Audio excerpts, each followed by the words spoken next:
your hand through this and you don't get the results, it's because you didn't do the work. And maybe you didn't really want this, but when you decide to give up and say, you know what, because one of my mottos is a lot of times the opportunity is not through the front door because there's more windows than there are doors in every building. So if you're not willing to hop through a window to get what you want, that's not on me. You chose to only walk through a front door. But what about the back door? What about the window? What about another vehicle, another back, you know?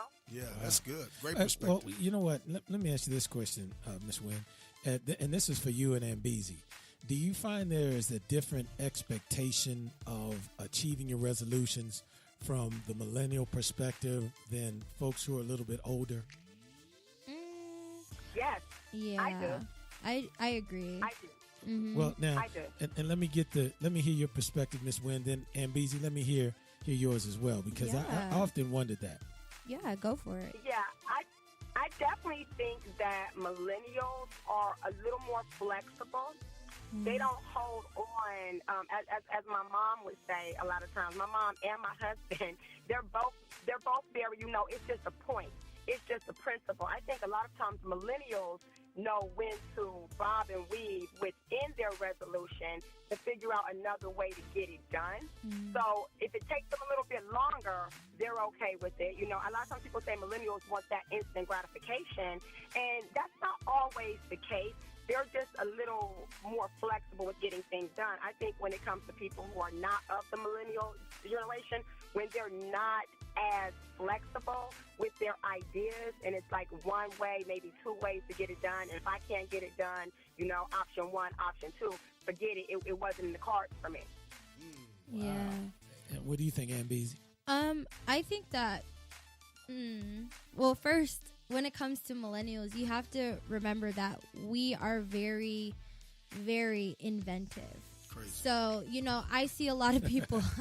I mean, I'm just saying, like, I see a lot of people on social media, for example, who have entrepreneur in their bio because they can make tens of thousands of dollars a month from doing YouTube, or they rap, or they do something, they hustle. Like, we are a generation of hustlers.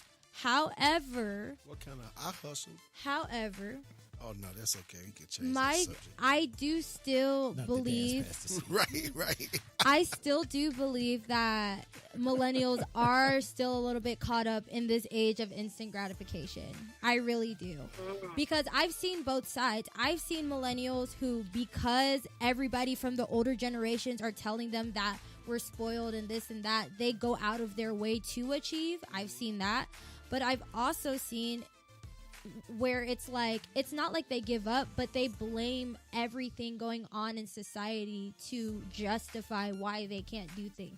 Oh, I can't buy a house because your generation made it so hard for us to get jobs, and I can't get a house, stuff like that. So, I think that it is a lot different for millennials because we have pressure from everybody else saying we're babies, we can't do this, we can't do that. But at the same time, it's kind of up to us to show you guys, hey, we can go about things this way. We have the power to do this. Look at what we've done with social media. You guys, your generation started social media with MySpace and Facebook, but we took it and made it into $1 million industry. So, anything's possible. I'm all for the millennials. Well, now I'm looking at some of the top 10 resolutions that people make, and this is I want to hear this. and this is from Thomas Swan. And so the first one is, number 10 is to fall in love. I don't know why. Okay, Check. Yeah, that's not really like. Well, wait, let me get through them, and then you can say what you have to say. Okay. All right. Number 10 was fall in love. Number 9 was to overcome addiction. Number 8 was to learn something new. Number 7 was to do something crazy. I don't know what that means. Bungee jumping, hang gliding, not sure. Number 6, help save the planet. Okay. Number 5, to eat healthier food. Number 4, to spend more time with family and friends. Number 3, do more exercise. Number 2, smile more and be kinder to people. I love that. And the first one was, and I think you alluded to this one, Miss Wynn, and that was to live within your means. So those were like the top 10 resolutions that people made for 2019. What are your thoughts? Wow. I don't think that's bad, though. I mean, just listening to them, it seems as if individuals are trying to get a hold of their lives, Right. And I think that when you consider it, it's not a bad thing. I don't think it's a bad thing for someone to want to better themselves.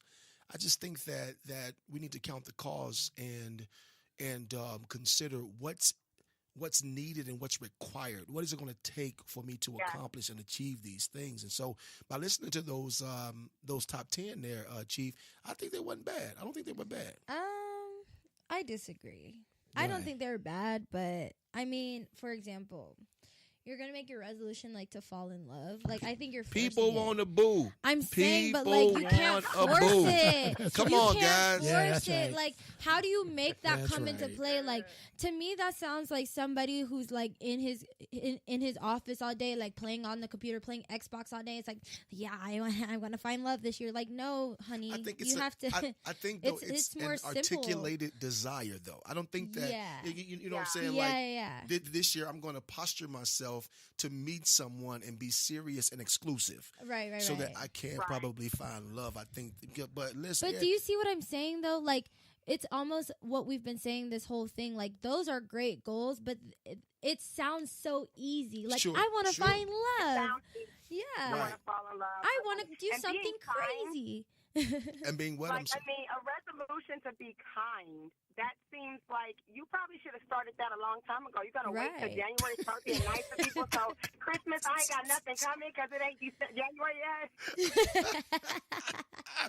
Oh, Like, my- I'm going to start being nice tomorrow, but today you better watch out. Right. For real. I'm going to wait till January 1, and then I'm going to be nice. No, but I understand what you're saying, though. I really believe that people really want better for themselves. They really Yeah. do.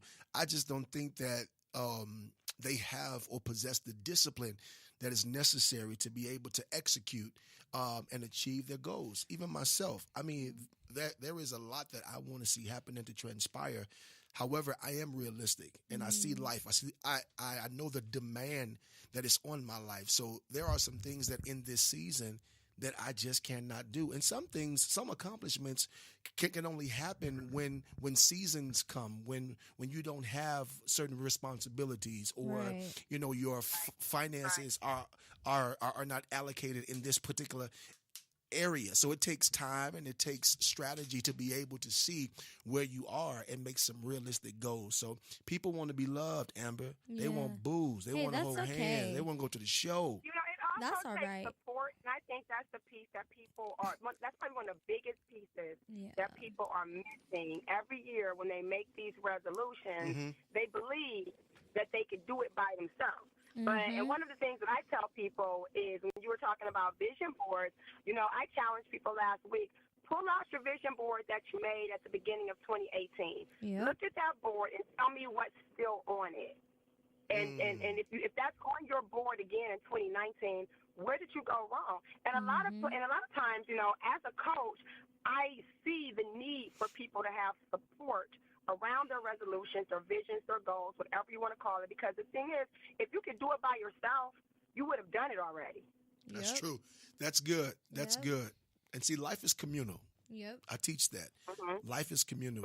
I do not believe that God placed us in this earth for us to do life by ourselves, and not just from a romantic perspective. But Right. when you look at Genesis chapter 2, God looks at Adam and say it ain't good for this man to be alone. He Right. wasn't just talking about from a spousal perspective. He gave him some help. Right. And so it is important for us to utilize individuals in our life that are assigned to assist us. To hold you accountable. And that's I what don't I'm know saying. why. Yeah. I don't know why there's like this stigma that becoming an adult means being able to do things on your own.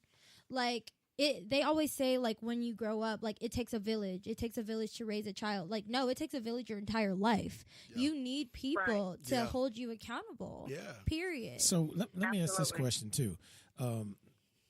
from a clinician's perspective, when you're are counseling your clients, what do you tell them the difference is between a resolution and a short-term goal? That's a good question. Oh, wow. Well, I tell people that there really isn't a difference between a resolution and a goal. At the end of the day, it's about growth mindset, and everything requires a plan. And are you ready to overcome the obstacles and do the work? I let people know that whatever the resolution is, whatever the goal is, we got to break this down right now. We have to start in baby steps. So if your goal is to start a business, have you come up with a name for your business? Have you identified a target market for your business? Have you set a budget for your business? Okay, so that's 3 goals that you have to work on in quarter 1 to make this happen. So I tell everybody, anything that you want to do, let's break it down, because usually there's going to be a bunch of things that you didn't even think about before you even get to that goal. And with coaching, people come in all the time, and they think that they're hiring you for one thing. They're like, okay, Rhonda, I need somebody to do this, this, this, and this for me. And I say, okay, well, let's see where you are right now. And they're not even ready to get what they think they came in the door to get. So we have to work backwards with a resolution and a goal. And unfortunately, that's a hard pill for a lot of people to swallow, because once again, when we use the word resolution or even short-term goal, you know, a short-term goal could be something that's going to take you a year, because a long-term goal takes 5 years, 3 to 5 years. Wow. So if someone sets a short-term goal and they're thinking, you know, I'm going to, make some money, lose 50 pounds, and find love in the first 6 months of the year, where do they do that? That's a lot. I don't know if that's realistic. And do you normally have It's not people? realistic. And do you normally have people sitting in your chair with that type of unrealistic perspective? Is that common? That's very common. That's 90% of the people that come to work with me. Wow. Have unrealistic goals. And I think that's because, too, with social media and just the culture of our world, you know, we see people's highlight reels. We see, you know, I myself took my before picture of a weight loss journey that I'm on. I don't know how long it's going to take me to lose 20. I have a goal of 20 pounds or size 8, whichever comes first. Now, that's the flexibility in that, because I may lose 10 pounds and be able to squeeze into an 8. Which, you know, depending on where it came from, if I have some stank, I don't know. I said 20 pounds or size 8. You know, I'm sorry. Wait a minute. I just stopped breathing. I need to be resuscitated. Then bad. I hope you can get into your Spanx. Put those restrictions Yes, on myself I'm trying like now. I said 20 pounds or size 8. I lose 10 and add some stank. I might be able to squeeze into, you know, an 8 with elastic in the waist. I don't know. Thin Bad, I thought the correct answer was no.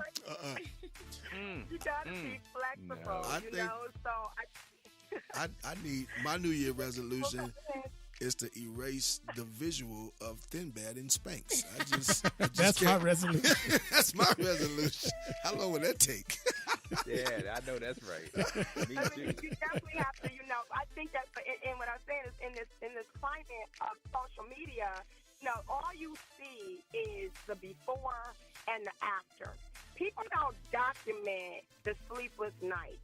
People don't document when they were at, you know, the Super Bowl party and everybody had hot dogs and chips and burgers and ribs, and you had to eat celery. You know, you rarely see that. You see in January someone was in a size 14, and then in June they were in a size 8. But you didn't see them waking up at 4 o'clock in the morning and going to the gym before work or staying at the gym late. You didn't see the aggravation and the being hangry and yelling at the husband because they can't get a cupcake or a Twinkie because they want to get this. We never show that. So that's why so many people do have those unrealistic goals, because they look and they say, well, so-and-so went from a 8 to a 2 and a this and a that. But they didn't see everything that went on behind the scenes. Wow. Amen. That's a good point. So before we wrap up, since you have been such a fantastic guest, of course, we want to give you a little spot to promote your business. Absolutely. Yes, plug yourself. Let's hear it. Oh, wow. Well, the great thing about me is I'm very easy to find all over social media. It's Real Life by Rhonda. There is no H in Rhonda. So it's Real Life by Rhonda. And what I do for people is a lot different than what most coaches do. Most coaches give people